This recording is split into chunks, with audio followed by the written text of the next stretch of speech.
हुकूमत ने एक बार फिर बिजली की कीमतों में इजाफे का फैसला किया है। तफसीलात के मुताबिक CPA ने नेपरा से एक माह के लिए बिजली की फ़ी यूनिट ₹2.94 महंगी करने की दरख्वास्त कर दी। इजाफा मार्च के महीने के फ्यूल प्राइस एडजस्टमेंट कीमत में मांगा गया।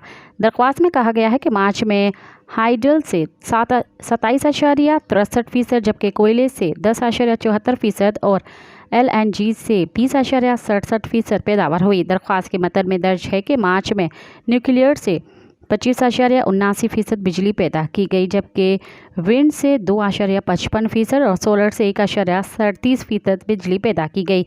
बिजली की पैदावार पर तकरीबन 73 अरब रुपए लागत आई। वाज़ेह रहे नेपरा अथॉरिटी इजाफे से मुतल्लिक़ दरख्वास्त की समात 26 अप्रैल को करेगी। मज़ीद ख़बरन ऐं तफ़सीलात लाइ विज़िट कयो असांजी वेबसाइट www.awamiNewsHD.com ऐं ॾिसंदा रहो अवामी न्यूज़ HD।